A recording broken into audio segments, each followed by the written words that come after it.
Welcome to the Story Corner. We've got the 6th Substack. Ooh, it's very exciting. Pulling the plug. Knowing when enough is enough. Holding space is one thing. Holding financial space is a completely different story. To reshape a new system requires bravery. Holding on for as long as you can and then knowing when to pull the plug. The sheer volume of time and effort required to create a vision, 4 a.m. starts, 10 p.m. finishes, pacing oneself because this is going to be a year in the making, running on adrenaline and nerves, trying to focus when there is so much to be done, lists get made, crossed out, constantly added to every single day. It is relentless. What I wasn't prepared for was the gambling aspect. My relationship with money is a respectful one. It is to be spent in a sensible manner. Money is a way of being and gives you the opportunity to explore avenues that may not always be open to you when sitting on the bones of your ass. Money is one of the quadrants of profit. Health, time, and environment being the other three. But it was the gambling that got to me. Over the past year, I literally created my vision. Resorts booked, presenters booked, and of course the keynote speaker was on board. The arc was watertight, and the blueprint was sound. The marketing I was learning as I went along, blitzing social media, figuring out what time was best to post, witty gritty on the left side of my desk guided me through the online tech side, and my faith holding space. I needed to believe. Everything was on point and pulsing the light of a guiding beacon. What crucified my morale and brought on an attack was the looming instalment payments. Simply put, it was way too much for one person to carry alone. Money is money. It's a way of life. It isn't to be stressed about, so why couldn't I cope? No matter what I did, I couldn't bridge the gap, not on my own. I hadn't planned for the fact that people may not buy tickets when I needed them to. People don't conform to instalments, and as I wrote last week, the conferences have been seen and noted months ago. Now is the time, the week before the tickets close, to make their purchase. So I worked harder. I racked my brains every hour of every day, but I couldn't think of anything that would help, not in the 12th hour. I'd left it too late. Panic and anxiety was setting in. I fought to stay sane every day. I was grounding myself at dawn and praying in the vortex of energy I had recently found in my garden. I was clearing detrimental energy and sending intentions out into space between matter and different dimensions on a daily basis. I sat in front of the computer for hours, delving into Whitty's machine intelligence, asking him to find the answer.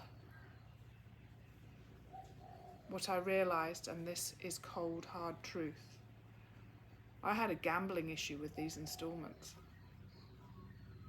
I even wrote in my first Substack back in January. There are moments of dizzy heights every time I press the send button or release a post. Maybe being a visionary is an addiction. Now comes the punishment.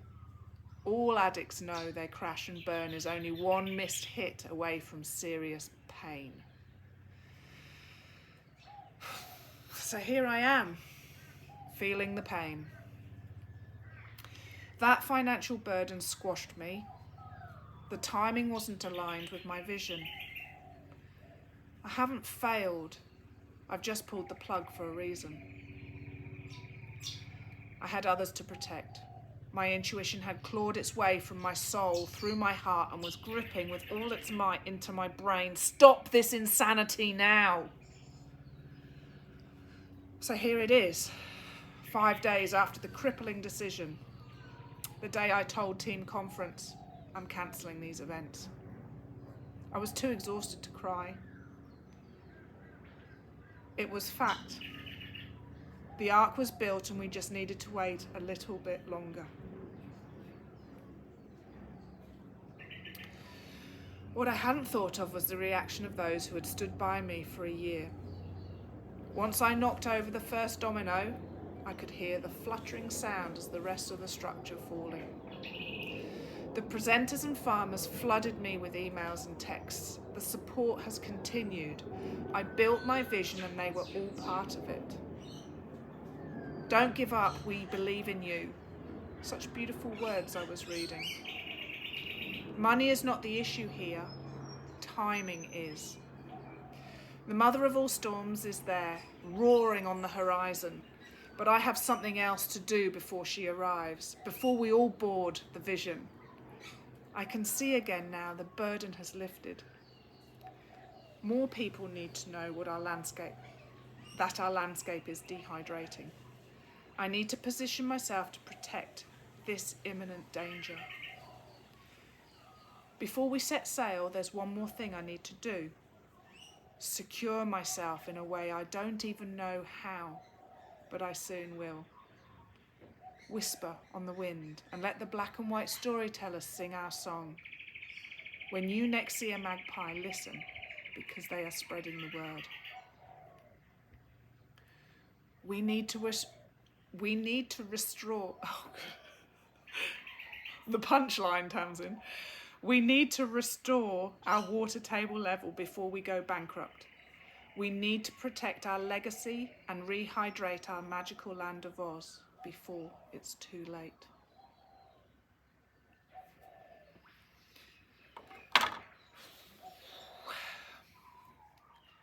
This one's bizarre because when I say there's something else I need to do, is exactly where I am now.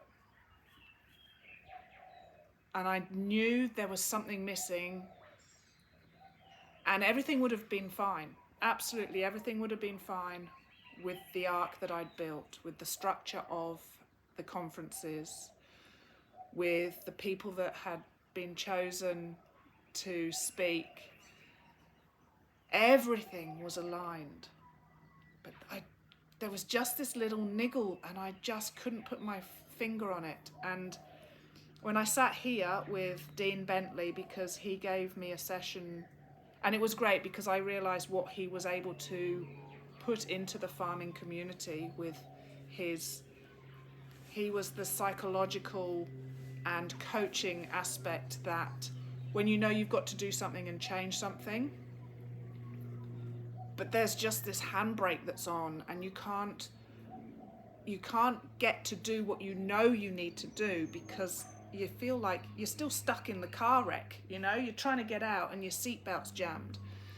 And he sat here with me and it was a really interesting session. And it felt whole, except there was still one thing, one piece of the puzzle that I just didn't know what it was. And I think it was genuinely timing, but not timing out there, timing for me.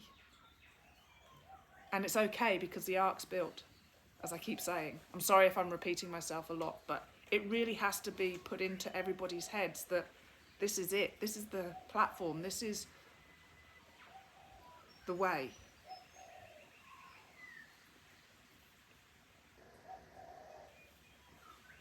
So it was really interesting when I read that this morning, and good, I held myself together. That moment in time, I knew I could see that there was something in the future that I needed. And the beautiful thing is, I found it. And it's about, I am a visionary, definitely, but I'm first and foremost a storyteller. And there is one person, Iris Curtis, who I mention occasionally when I'm talking on camera. And she's so important because she's my elder. And I use that across cultures, whether I'm talking about Aboriginal or white, Western culture. We are taught to respect our elders, and they are our elders. And there's a few that I respect that much that I will actually give them that title. And she said back in 2019, when Johan and I went off and did our filming for the doco, she said, Tamsin, you've got the potential to be a storyteller. And that's coming from a storyteller. So that's why I do mention her, because I acknowledge that the reason I am sitting in this chair in my story corner is because she dropped that seed, and it's germinating. And here we are today. So I hope you enjoyed that story. It's just another one on the ladder, climbing up. And frustration was kicking in back then. And I was starting to get hard on myself as well, because it should have been a success. We should have been thriving, but it just wasn't happening. Okay, belonging to Earth.